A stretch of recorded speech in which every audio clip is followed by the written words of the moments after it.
La madrugada del 14 de marzo de 2024 amaneció fría y silenciosa en el municipio de Apatzingán, Michoacán. Una de esas noches donde la niebla desciende desde las montañas de la Tierra Caliente y se arrastra por las calles desiertas como un presagio de lo que está por venir. A las 3:47 de la mañana, según los registros de las cámaras de seguridad, que posteriormente serían analizados por las autoridades estatales, una camioneta Chevrolet Suburban de color negro sin placas visibles se estacionó a media cuadra de la Farmacia Guadalajara, ubicada en la Avenida Constitución, a escasos metros de la plaza principal del municipio. En el interior del vehículo viajaban 6 hombres armados, todos ellos presuntamente vinculados a una célula operativa del Cártel Jalisco Nueva Generación, que desde hacía meses había intensificado su presencia en la región michoacana, disputando territorios que históricamente habían sido controlados por los caballeros templarios y posteriormente por células fragmentadas del crimen organizado local. Lo que estos hombres no sabían, lo que jamás pudieron anticipar en sus cálculos de riesgo y beneficio criminal, era que el velador nocturno de aquel establecimiento farmacéutico no era un simple guardia de seguridad privada como los que abundan en los comercios de la zona. Hombres generalmente mayores, mal pagados y sin entrenamiento real, que representan más un elemento disuasorio simbólico que una amenaza verdadera. El hombre que aquella noche vigilaba las instalaciones de la farmacia se llamaba Aurelio Mendoza Castañeda. Tenía 53 años de edad y durante 26 años había servido en las Fuerzas Especiales del Ejército Mexicano, alcanzando el grado de teniente coronel antes de solicitar su baja voluntaria en 2019, tras una carrera que incluyó operaciones clasificadas en Tamaulipas, Sinaloa, Guerrero y la propia Michoacán, durante los años más cruentos del conflicto contra el narcotráfico. Para comprender la magnitud de lo que ocurrió aquella madrugada en Apatzingán, es necesario primero entender el contexto en el que estos acontecimientos tuvieron lugar, el tejido social desgarrado de una región que durante décadas ha sido campo de batalla entre organizaciones criminales que se disputan no solo el control del tráfico de drogas hacia Estados Unidos, sino también la extorsión sistemática de productores agrícolas, comerciantes, transportistas y prácticamente cualquier actividad económica que genere recursos susceptibles de ser explotados.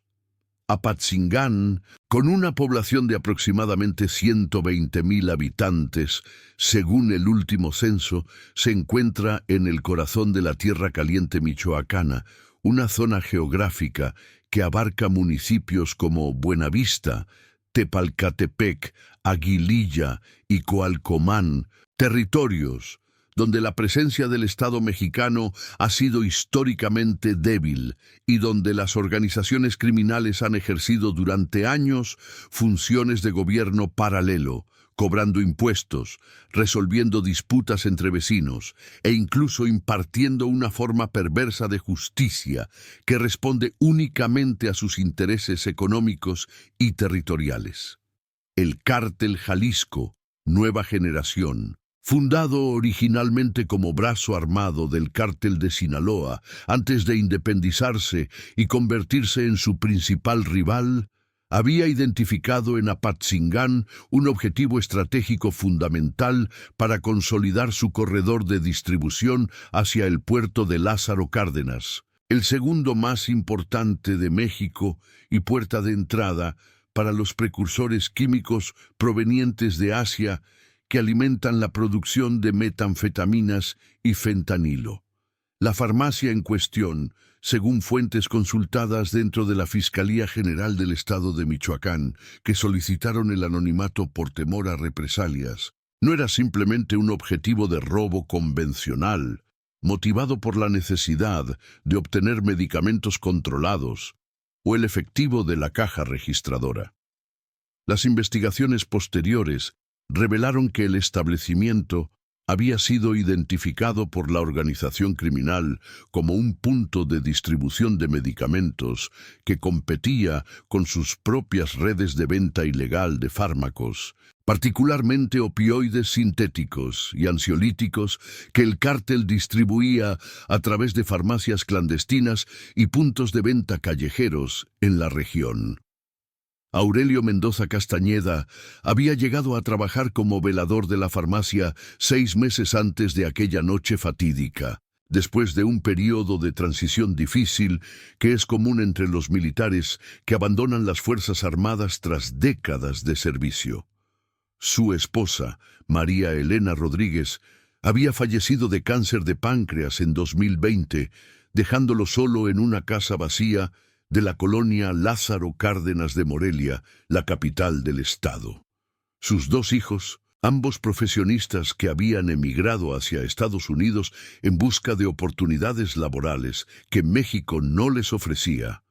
le enviaban dinero regularmente, pero Aurelio no era un hombre que pudiera permanecer inactivo.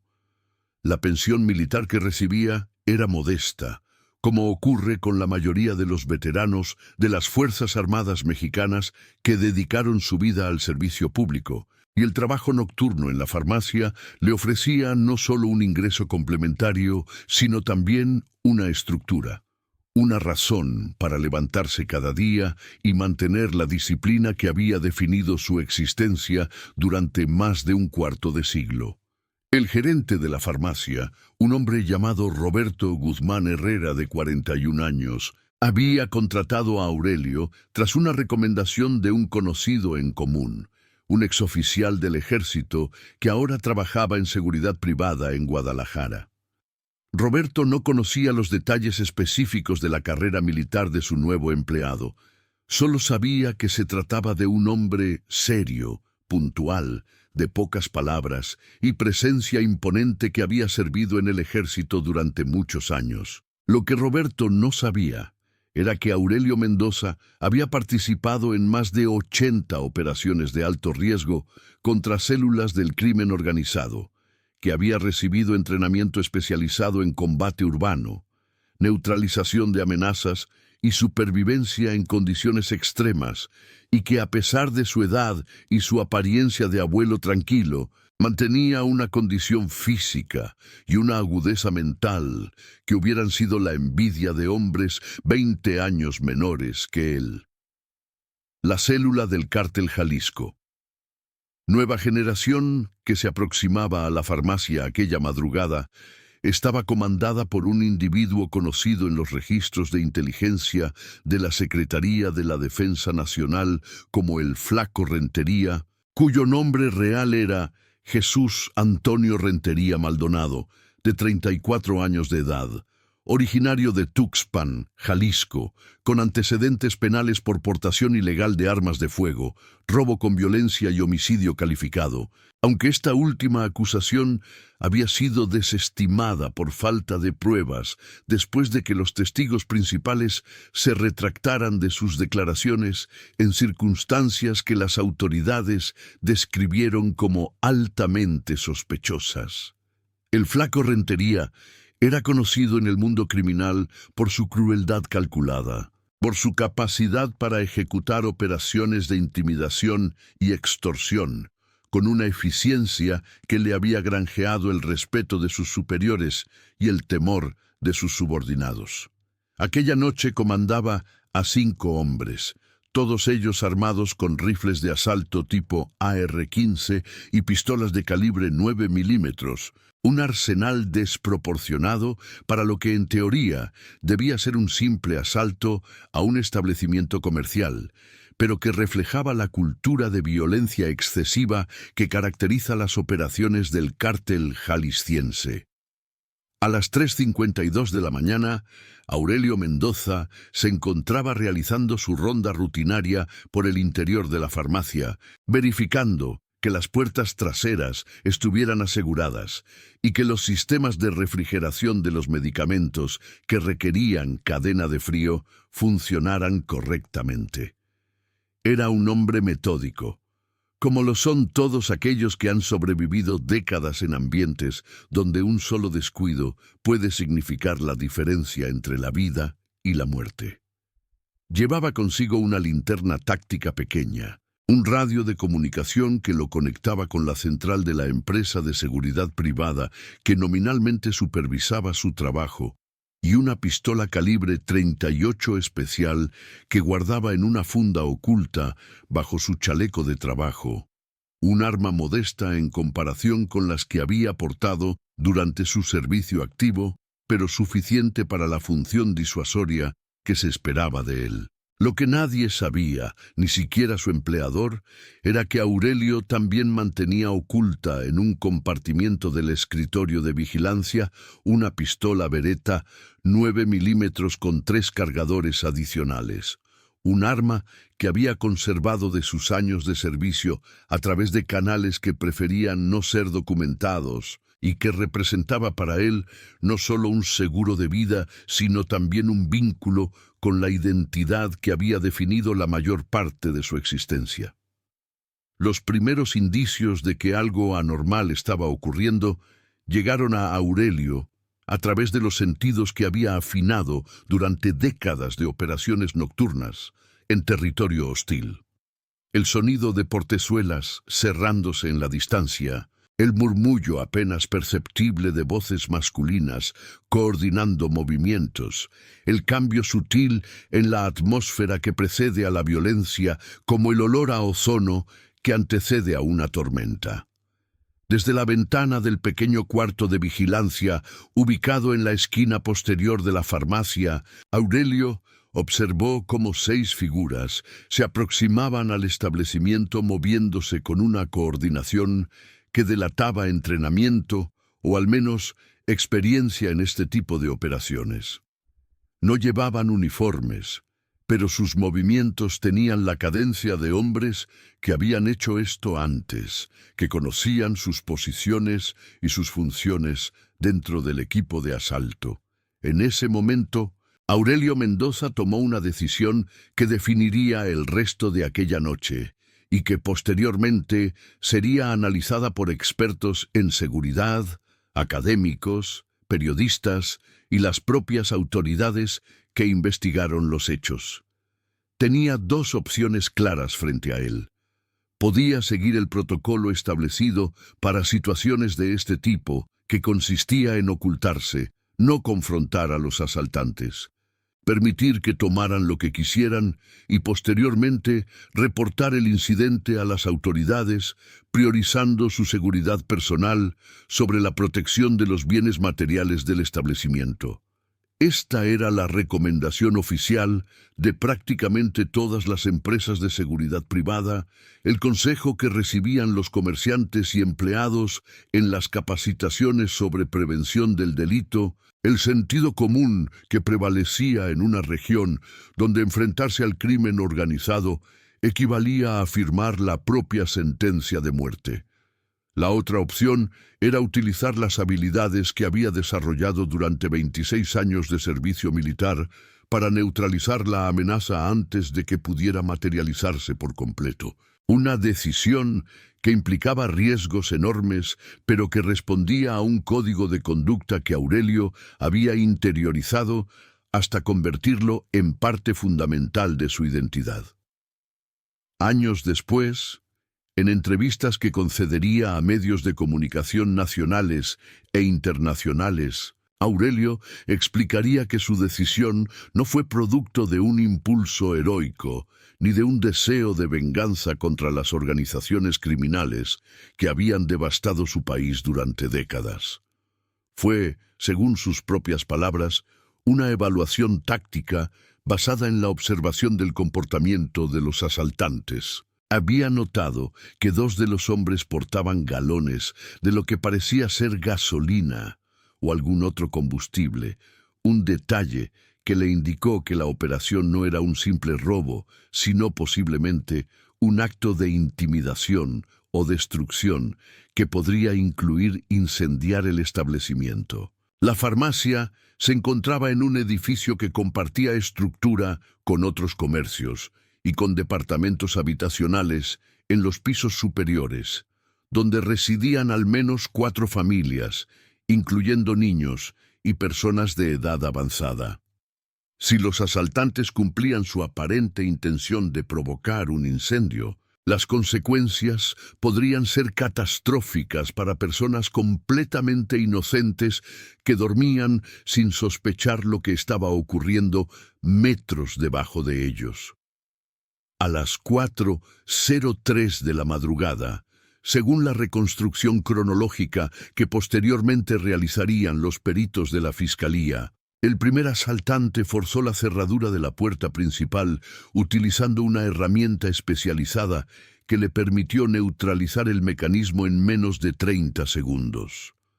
Los hombres ingresaron al establecimiento en formación táctica, cubriéndose unos a otros con sus armas mientras avanzaban por los pasillos oscuros de la farmacia. Llevaban linternas acopladas a sus rifles que proyectaban haces de luz que recorrían los estantes de medicamentos, las vitrinas de productos de cuidado personal, los refrigeradores donde se almacenaban insulinas y vacunas.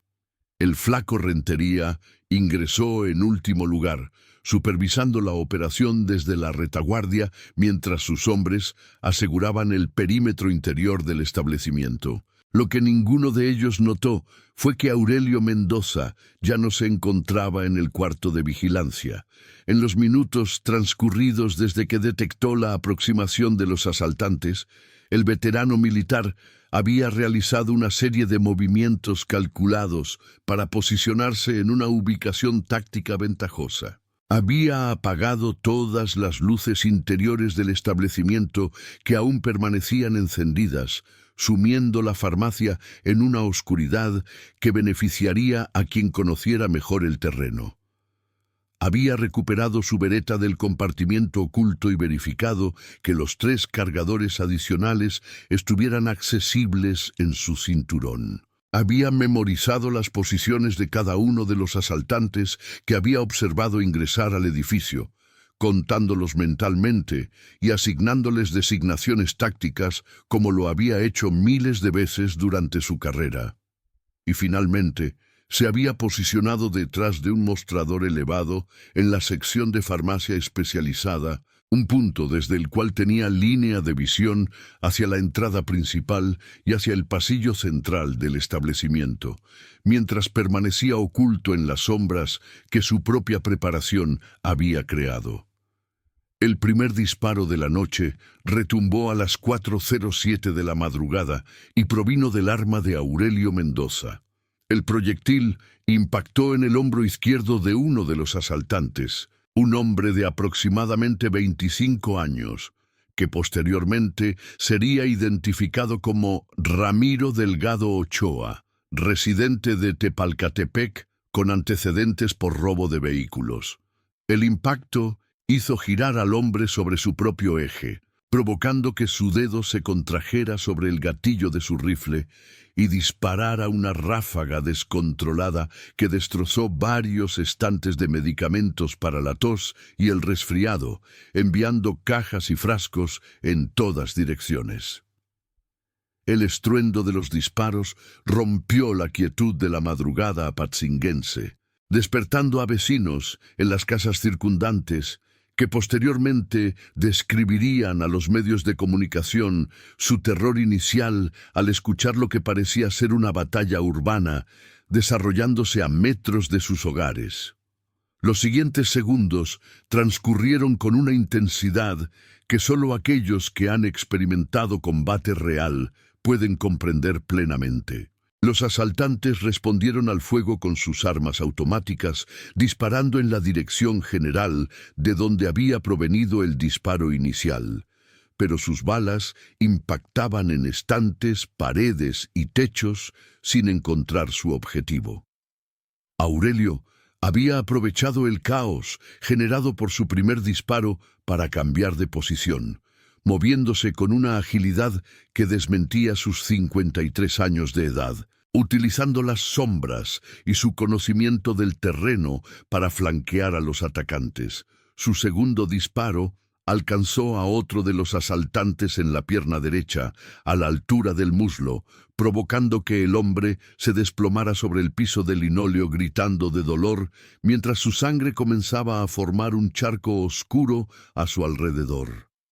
El flaco Rentería, desde su posición en la retaguardia, comprendió rápidamente que la situación había cambiado de manera radical. Lo que debía ser un asalto rutinario de intimidación se había convertido en una emboscada donde sus hombres estaban siendo eliminados por un enemigo invisible que parecía conocer cada rincón del establecimiento. Gritó órdenes a sus subordinados para que se reagruparan y buscaran cobertura, pero el pánico ya se había apoderado de varios de ellos. Uno de los asaltantes, en su desesperación por escapar de la trampa mortal en que se habían convertido los pasillos de la farmacia, corrió hacia la puerta principal solo para ser interceptado por un disparo que lo alcanzó en el costado derecho, atravesando tejido muscular y órganos internos antes de salir por el flanco opuesto. El hombre cayó de bruces sobre el umbral de la puerta, su cuerpo bloqueando parcialmente la única vía de escape visible. Las grabaciones de las cámaras de seguridad que sobrevivieron al tiroteo y que posteriormente fueron presentadas como evidencia en los procesos judiciales correspondientes, muestran una secuencia de eventos que los expertos en tácticas militares describirían como un ejemplo textual de superioridad táctica sobre superioridad numérica. Aurelio Mendoza, operando solo contra 6 adversarios armados con armas de mayor potencia de fuego, había logrado neutralizar a 3 de ellos en menos de 90 segundos, manteniendo siempre el control del enganche y obligando a los asaltantes a reaccionar ante sus movimientos, en lugar de poder ejecutar su propio plan de ataque. Los 3 asaltantes restantes, incluyendo al flaco Rentería, se encontraban ahora atrincherados detrás de un mostrador de atención farmacéutica, disparando ráfagas intermitentes en direcciones que creían identificar movimiento, consumiendo su munición en una batalla de desgaste que claramente estaban perdiendo. A las 4:18 de la madrugada, los primeros vecinos comenzaron a congregarse en las calles circundantes a la farmacia, manteniendo una distancia prudente mientras observaban los destellos de los disparos iluminando intermitentemente las ventanas del establecimiento. Algunas llamadas al número de emergencias comenzaron a registrarse en las bitácoras del Centro de Control y Comando de la Secretaría de Seguridad Pública del Estado de Michoacán, reportando lo que los ciudadanos describían como un enfrentamiento armado en el centro de Apatzingán. Sin embargo, como ocurre frecuentemente en regiones donde el crimen organizado ha debilitado sistemáticamente la capacidad de respuesta del Estado, la llegada de las primeras patrullas policiales se demoraría todavía varios minutos más, tiempo durante el cual Aurelio Mendoza continuaría su operación de neutralización de la amenaza con la misma precisión metódica que había caracterizado su carrera militar. El cuarto asaltante cayó cuando intentó cambiar de posición, exponiendo momentáneamente su silueta contra la tenue luz que ingresaba desde la calle a través de los escaparates de la farmacia. El disparo de Aurelio lo alcanzó en el pecho, a la altura del esternón, provocando una muerte casi instantánea, según determinaría posteriormente el informe forense. Quedaban ahora solo el flaco Rentería y uno de sus subordinados, un joven de apenas 19 años llamado Eduardo Martínez Rivas, que había sido reclutado por el cártel apenas 8 meses antes, y que aquella noche experimentaba por primera vez lo que significa enfrentar a un adversario que sabe exactamente lo que está haciendo. Fue en ese momento cuando ocurrió algo que cambiaría el curso de los eventos de manera inesperada. Eduardo Martínez, paralizado por el terror y convencido de que moriría en aquel lugar si permanecía un segundo más, arrojó su arma al suelo y comenzó a gritar que se rendía. que no quería morir, que solo era un muchacho que había cometido un error. Sus gritos cortaron el silencio tenso que se había instalado en la farmacia tras los últimos disparos. Un lamento desesperado que resonaba entre los estantes destruidos y los cuerpos de sus compañeros caídos. Aurelio Mendoza, desde su posición oculta, evaluó la situación con la frialdad analítica que había desarrollado durante décadas de experiencia. Había escuchado rendiciones falsas antes. Había visto a enemigos que pretendían desarmarse solo para atacar en el momento en que sus adversarios bajaban la guardia. Pero también había visto a jóvenes como aquel, muchachos que habían sido arrastrados al mundo del crimen, organizado por circunstancias que no los excusaban, pero sí los explicaban. Víctimas y victimarios simultáneamente en una tragedia nacional que parecía no tener fin. Lo que ocurrió a continuación fue documentado tanto por las cámaras de seguridad como por los testimonios posteriores del propio Eduardo Martínez, quien sobreviviría aquella noche y eventualmente se convertiría en testigo protegido de la Fiscalía General de la República. Aurelio Mendoza emergió de las sombras con su arma apuntando directamente hacia los dos hombres restantes, ordenándoles, con voz firme pero sin gritar, que arrojaran sus armas y se tendieran en el suelo con las manos visibles. Eduardo Martínez obedeció inmediatamente, dejándose caer al piso con los brazos extendidos y el rostro presionado contra el linóleo frío manchado con la sangre de sus compañeros. El flaco Rentería, sin embargo, permaneció inmóvil detrás del mostrador, su arma todavía en la mano, aunque apuntando hacia el techo, calculando sus opciones en una ecuación que solo podía terminar de una manera. Durante los siguientes 30 segundos, según la reconstrucción posterior de los hechos, Aurelio Mendoza y el flaco Rentería mantuvieron un enfrentamiento silencioso que definiría el destino de ambos. El veterano militar ordenó repetidamente al criminal que soltara su arma, advirtiendo que no dudaría en disparar si percibía cualquier movimiento amenazante. El flaco Rentería, por su parte, sopesaba la posibilidad de intentar un disparo certero que neutralizara a su adversario, pero sabía que las probabilidades estaban decisivamente en su contra. Había visto caer a 4 de sus hombres ante un enemigo que había demostrado una precisión letal, y su instinto de supervivencia le indicaba que cualquier intento de resistencia probablemente resultaría en su propia muerte. Finalmente, a las 4:24 de la madrugada, el flaco Rentería dejó caer su rifle al suelo y levantó las manos lentamente, pronunciando palabras que las grabaciones capturaron con claridad suficiente para ser utilizadas posteriormente como evidencia. Dijo que no sabía quién era Aurelio Mendoza,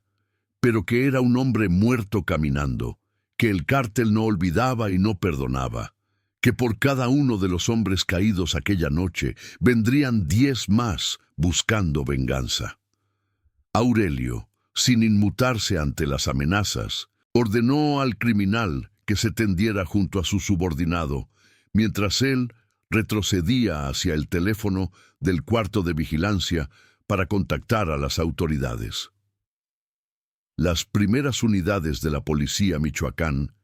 llegaron a la escena a las 4:37 de la madrugada, encontrando una situación que ninguno de los oficiales presentes había experimentado jamás. 4 hombres yacían muertos o mortalmente heridos en el interior de la farmacia. 2 más se encontraban tendidos en el suelo con las manos atadas a la espalda utilizando cinchos plásticos que Aurelio había encontrado en el almacén del establecimiento.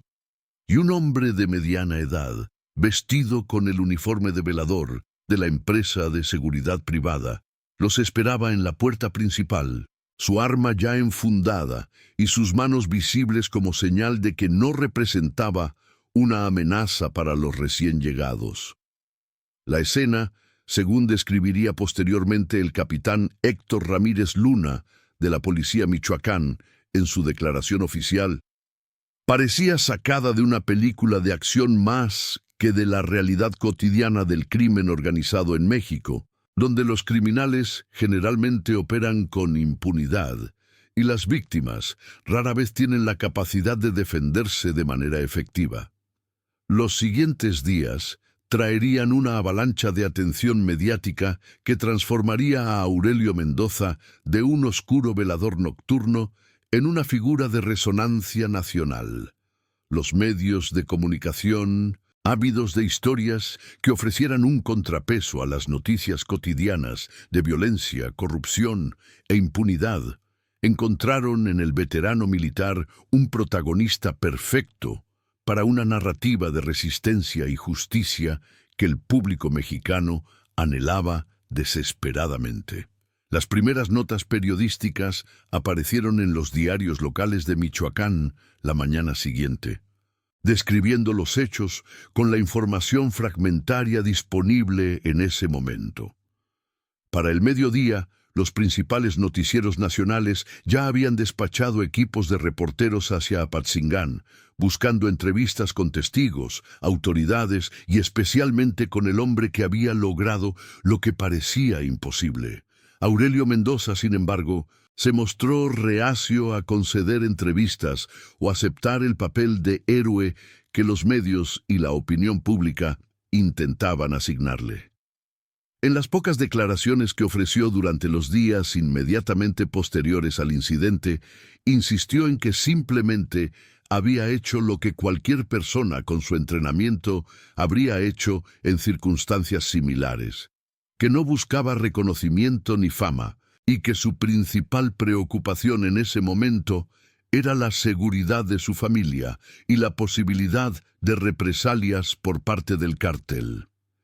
Esta preocupación no era infundada, como pronto quedaría demostrado por los eventos que se desarrollarían en las semanas siguientes. El cártel Jalisco Nueva Generación, como había advertido el Flaco Rentería en sus palabras finales antes de ser detenido, no era una organización que aceptara derrotas con resignación. La muerte de 4 de sus operativos y la captura de otros 2, incluyendo un jefe de célula de nivel medio, representaba no solo una pérdida operacional significativa, sino también un golpe a la imagen de invencibilidad que el cártel cultivaba cuidadosamente como parte de su estrategia de control territorial. Los días posteriores al incidente trajeron señales preocupantes de actividad criminal intensificada en la zona de Apatzingán, con avistamientos de vehículos sospechosos patrullando las calles, presuntos halcones vigilando puntos estratégicos de la ciudad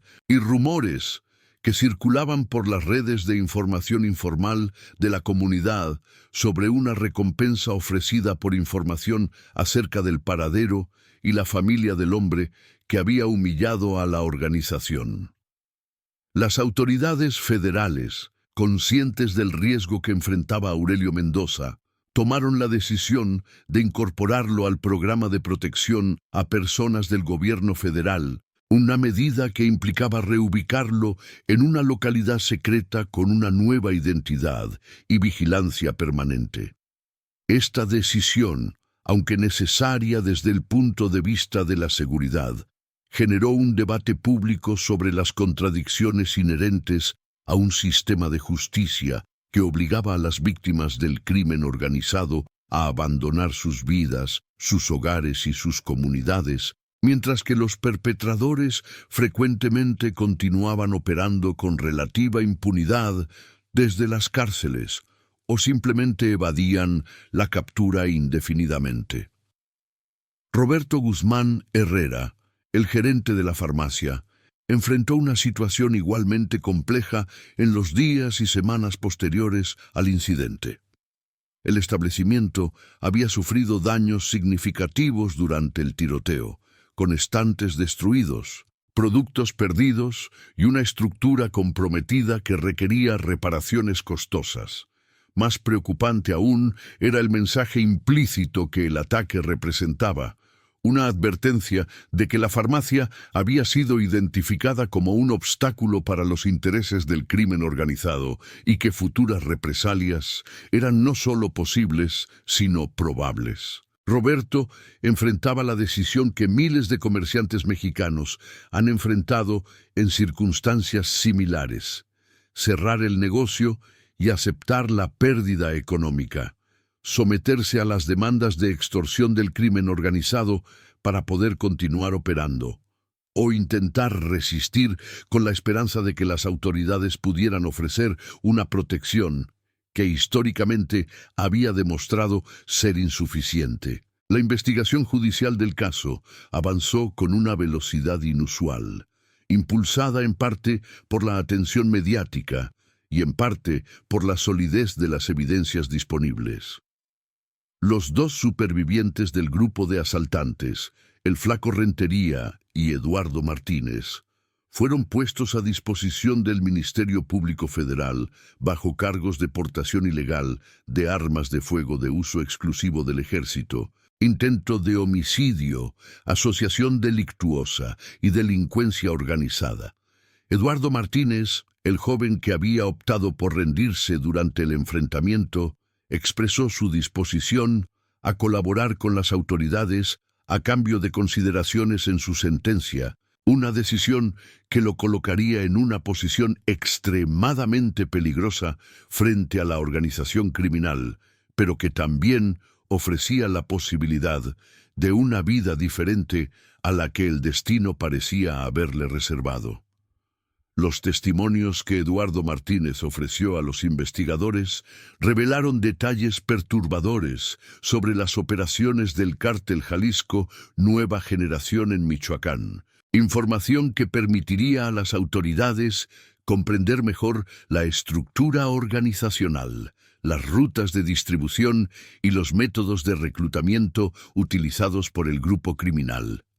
Según su declaración, él había sido reclutado en su comunidad natal de Buenavista cuando tenía 18 años, después de que su familia acumulara una deuda impagable con prestamistas vinculados al cártel. Le habían ofrecido la opción de trabajar para la organización hasta saldar la deuda o enfrentar consecuencias que incluían la muerte de sus padres y hermanos menores.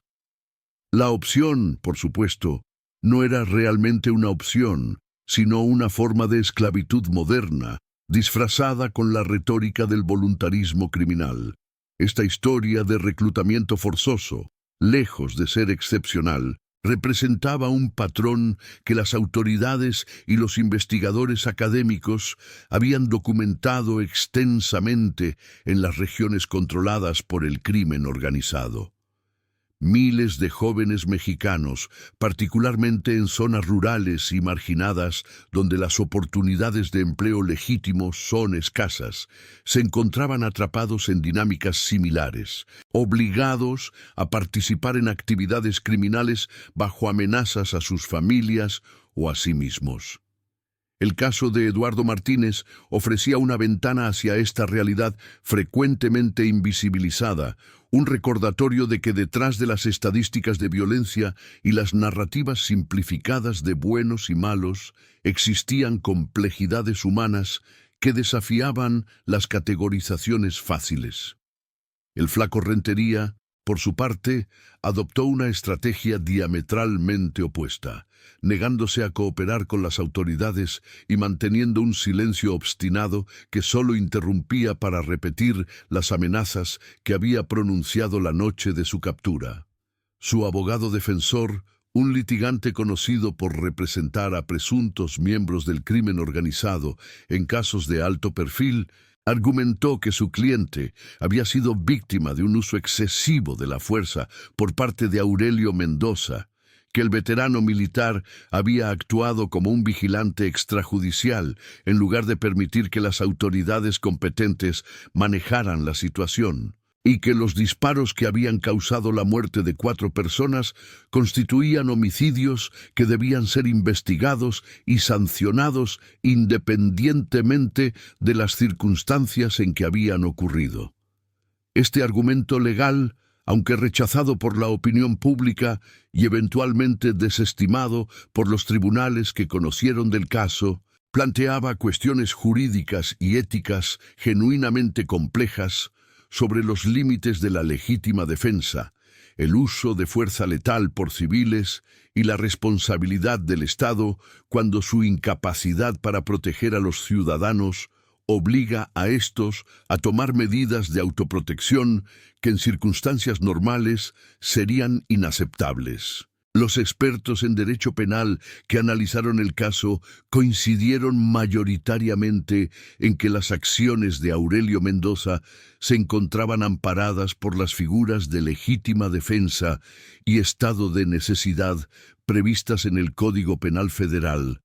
particularmente considerando la inminencia del peligro, la proporcionalidad de la respuesta y la ausencia de alternativas razonables para proteger su vida y la de los residentes del edificio. Mientras el proceso judicial avanzaba, la comunidad de Apatzingán experimentaba las repercusiones sociales del incidente de maneras múltiples y frecuentemente contradictorias. Por un lado, había un sentimiento de orgullo y satisfacción entre muchos residentes que veían en la resistencia de Aurelio Mendoza un símbolo de que era posible enfrentar al crimen organizado, de que la fatalidad no era el único destino posible para las comunidades devastadas por la violencia. Este sentimiento se manifestó en expresiones de apoyo público, en donaciones anónimas, para ayudar a la reconstrucción de la farmacia y en conversaciones privadas, donde los vecinos compartían su admiración por el coraje del veterano militar.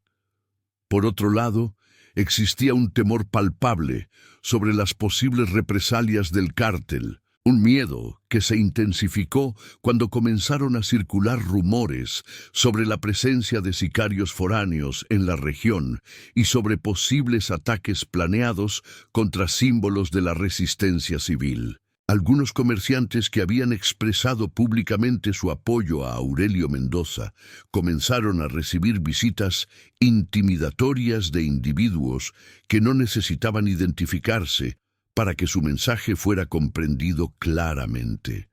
Familias que habían vivido durante generaciones en el centro de Apatzingán comenzaron a considerar la posibilidad de emigrar hacia otras ciudades o incluso hacia Estados Unidos, sumándose al éxodo silencioso que había despoblado numerosas comunidades michoacanas durante las décadas anteriores. La Fiscalía General del Estado de Michoacán, en coordinación con la Secretaría de Seguridad y Protección Ciudadana Federal, implementó un operativo de seguridad reforzada en Apatzingán durante las semanas posteriores al incidente, desplegando efectivos adicionales de la Guardia Nacional y estableciendo retenes de vigilancia en los principales accesos a la ciudad. Esta presencia militar y policial, aunque tranquilizadora para algunos residentes, también generó incomodidad entre quienes señalaban que el Estado solo parecía capaz de reaccionar ante crisis puntuales, en lugar de mantener una presencia permanente que previniera los abusos del crimen organizado. La crítica, frecuentemente expresada en foros comunitarios y redes sociales, apuntaba a una contradicción fundamental en la estrategia de seguridad pública, que parecía diseñada más para contener daños de imagen que para proteger genuinamente a las poblaciones vulnerables. A medida que pasaban las semanas, la atención mediática sobre el caso comenzó a disminuir gradualmente, como ocurre inevitablemente con todas las historias que capturan momentáneamente la imaginación pública antes de ser desplazadas por nuevos eventos, nuevas tragedias, nuevos héroes y villanos en el ciclo interminable de noticias que define la época contemporánea. Aurelio Mendoza fue reubicado en una ciudad cuyo nombre nunca fue revelado públicamente, donde comenzó una nueva vida bajo una identidad diferente, alejado de la tierra que había defendido y de los recuerdos de una carrera militar que había definido su existencia durante más de un cuarto de siglo. Los informes periodísticos sobre su situación se volvieron cada vez más escasos, hasta que eventualmente su nombre dejó de aparecer en los titulares, y el hombre que había sido celebrado como héroe nacional se convirtió en una figura casi mítica, más símbolo que persona real. La farmacia fue finalmente reabierta 4 meses después del incidente, tras reparaciones extensas que borraron la mayoría de las huellas físicas de aquella noche de violencia. Roberto Guzmán Herrera, su gerente, había decidido continuar operando el establecimiento a pesar de los riesgos,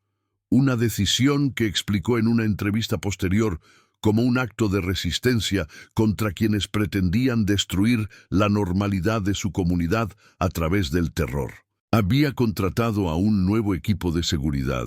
implementado sistemas de vigilancia más sofisticados y establecido protocolos de emergencia que esperaba nunca tener que utilizar. El negocio continuó atendiendo a los residentes de Apatzingán que necesitaban medicamentos, que buscaban productos de cuidado personal, que simplemente querían realizar las actividades cotidianas que constituyen la textura de la vida ordinaria en cualquier comunidad del mundo. Eduardo Martínez Rivas, el joven sicario que había optado por rendirse aquella noche,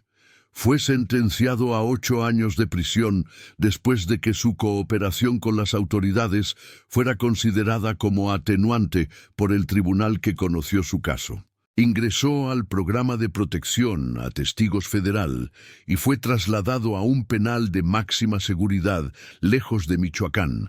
donde presumiblemente cumple su condena mientras proporciona información adicional sobre las operaciones del Cártel Jalisco Nueva Generación. Su destino a largo plazo permanece incierto, como el de tantos testigos colaboradores cuyas vidas quedan marcadas permanentemente por las decisiones que tomaron en momentos de crisis extrema.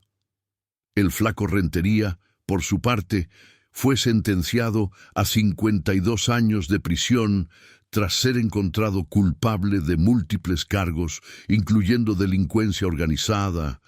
homicidio en grado de tentativa, portación ilegal de armas de fuego y daños a la propiedad. Su proceso judicial se prolongó durante más de un año, marcado por incidentes que incluyeron amenazas contra jueces y fiscales, intentos de soborno a funcionarios del sistema penitenciario y la muerte sospechosa de un testigo potencial cuyo testimonio habría corroborado aspectos importantes de la investigación. Desde su celda en un penal federal de alta seguridad, según informes de inteligencia que nunca fueron confirmados oficialmente, continúa ejerciendo influencia sobre las operaciones del cártel en Michoacán,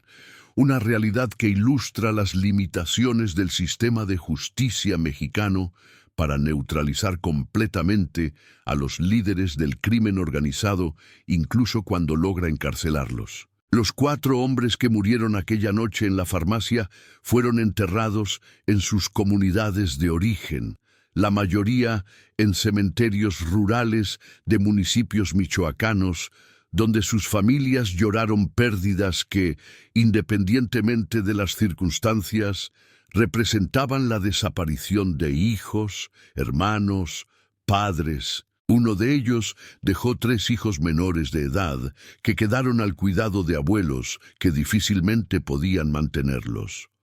Otro era el único sostén económico de una madre enferma que ahora dependía de la caridad de vecinos para sobrevivir.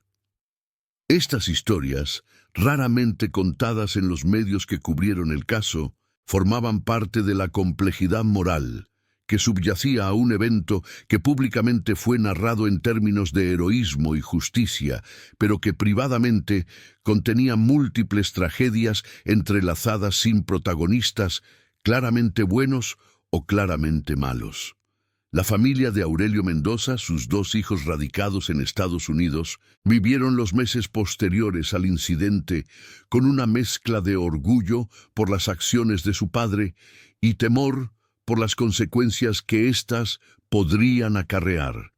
Intentaron persuadirlo de emigrar hacia Estados Unidos, donde podrían ofrecerle una vida segura, alejada de los peligros que enfrentaba en México, pero Aurelio rechazó consistentemente estas propuestas. Según testimonios de familiares cercanos que hablaron con periodistas bajo condición de anonimato, el veterano militar sentía que abandonar su país equivaldría a una derrota, a conceder la victoria a las organizaciones criminales que había combatido durante toda su carrera. Prefería vivir como un exiliado interno, desplazado pero presente en la tierra que consideraba suya, que convertirse en un refugiado en un país que, aunque le ofrecía seguridad, nunca sería realmente su hogar. Los expertos en seguridad y conflictos armados que analizaron el caso señalaron que representaba un ejemplo excepcional de resistencia exitosa contra el crimen organizado, pero también advirtieron sobre los peligros de generalizar conclusiones a partir de un incidente tan específico. Las circunstancias que habían permitido a Aurelio Mendoza prevalecer sobre 6 atacantes armados eran extraordinariamente particulares. Su entrenamiento militar especializado, su conocimiento detallado del terreno, la sorpresa táctica que logró aprovechar y posiblemente un elemento de fortuna que siempre interviene en los enfrentamientos armados independientemente de la habilidad de los participantes. Intentar replicar estas tácticas sin el mismo nivel de preparación y en circunstancias diferentes podría resultar en consecuencias trágicas para ciudadanos que, inspirados por historias como esta, decidieran enfrentarse violentamente al crimen organizado. Esta advertencia, expresada por funcionarios de seguridad y repetida en editoriales de periódicos nacionales, reflejaba una tensión fundamental en el debate público sobre cómo responder a la violencia del crimen organizado. Por un lado, existía una comprensión genuina de que la capacidad del Estado mexicano para proteger a sus ciudadanos había sido devastada por décadas de corrupción, ineficiencia y complicidad institucional con las organizaciones criminales. Esta realidad parecía justificar, o al menos explicar, las acciones de autodefensa que individuos y comunidades tomaban cuando el Estado fallaba en cumplir su función más básica.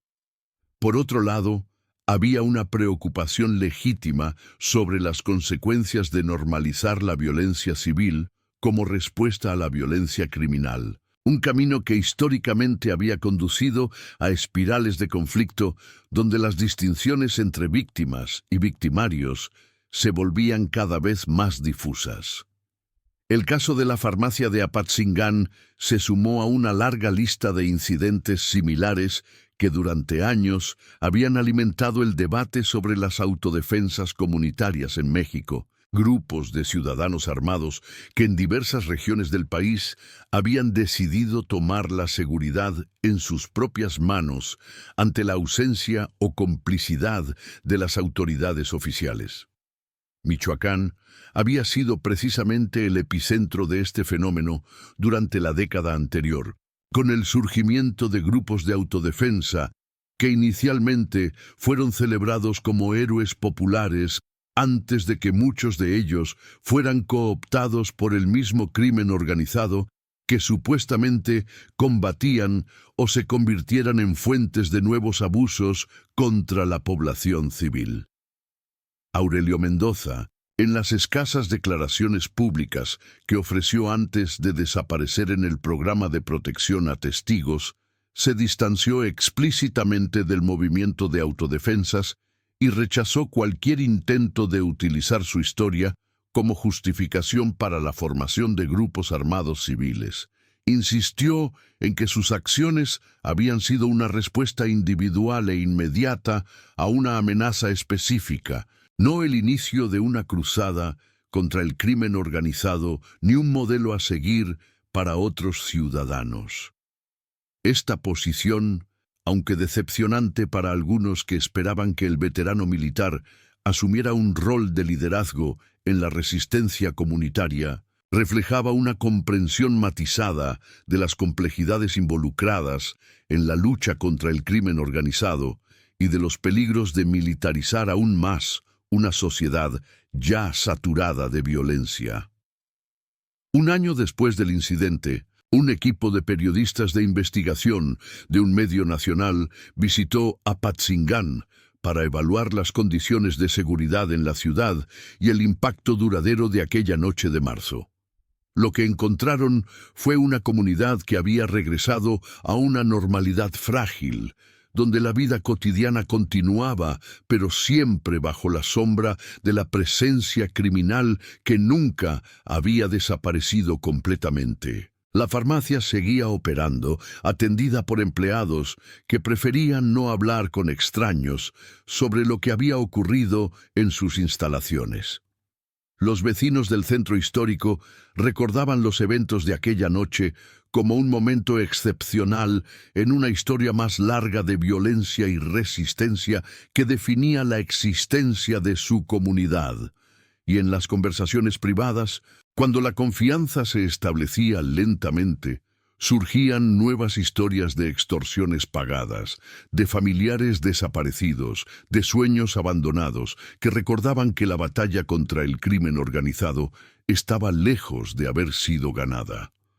El nombre de Aurelio Mendoza, aunque ya no aparecía en los titulares, se había convertido en una especie de leyenda local que los padres contaban a sus hijos y que los vecinos compartían con los forasteros que preguntaban sobre la historia del lugar.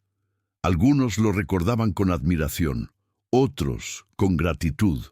algunos pocos con resentimiento por haber atraído atención no deseada hacia una comunidad que prefería la invisibilidad como estrategia de supervivencia. Pero casi todos coincidían en que aquella madrugada de marzo había representado algo excepcional, un momento en que las reglas habituales habían sido suspendidas y lo imposible había ocurrido. Un recordatorio de que incluso en las circunstancias más adversas, la resistencia seguía siendo una posibilidad. Los registros judiciales del caso permanecen accesibles en los archivos de la Fiscalía General de la República,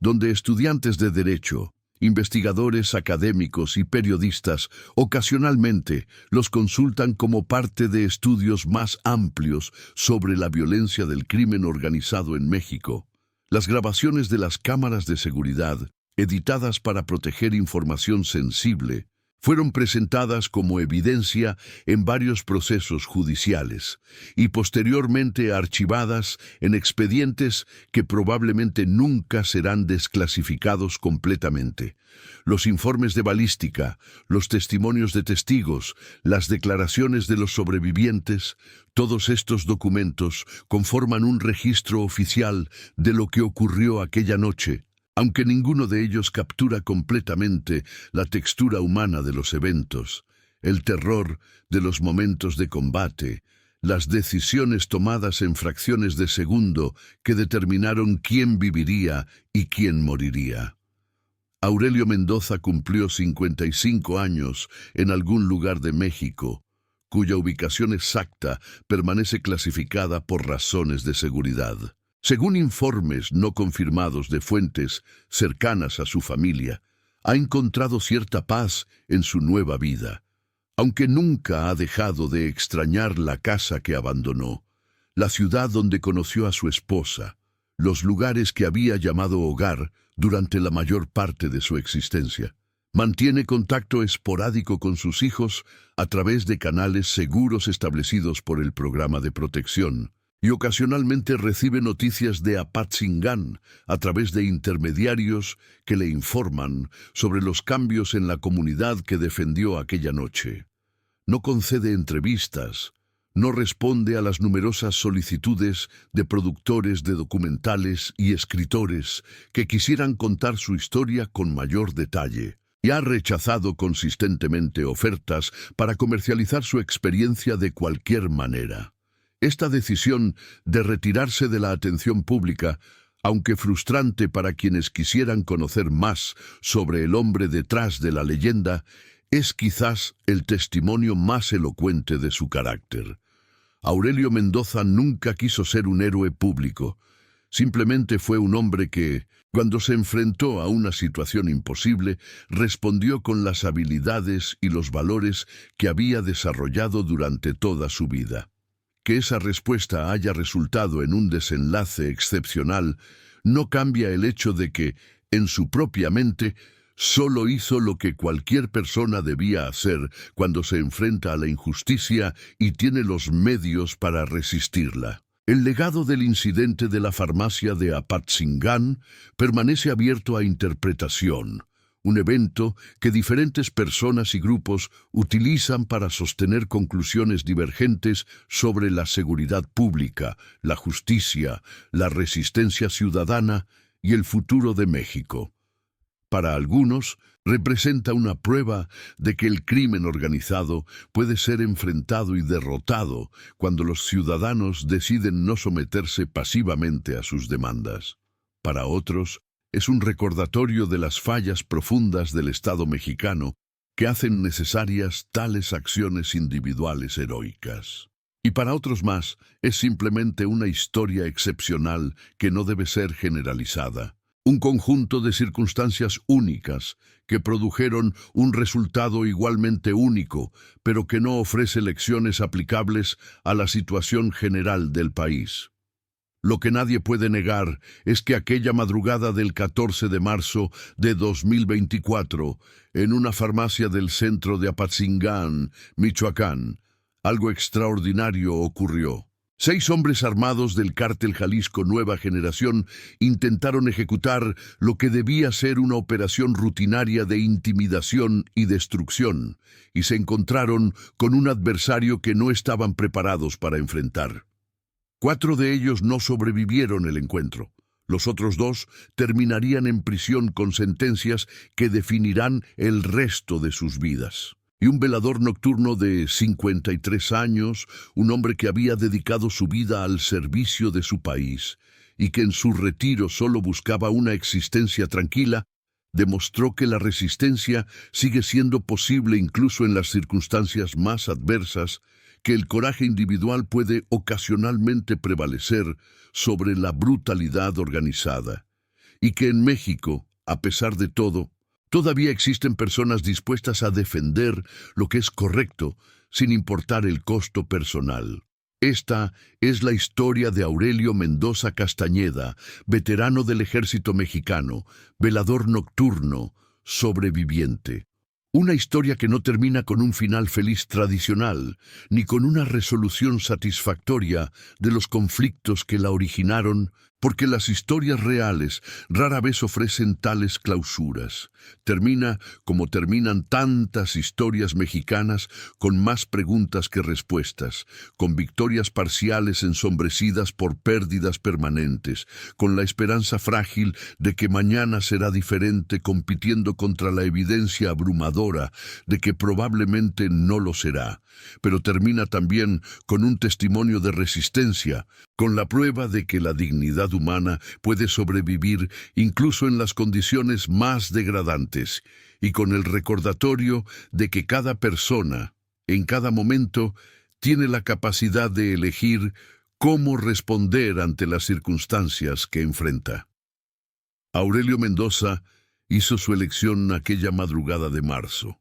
El resto de nosotros debemos hacerlas nuestras cada día, en las pequeñas y grandes decisiones que colectivamente determinan qué tipo de sociedad construimos y qué tipo de futuro legamos a quienes vendrán después de nosotros.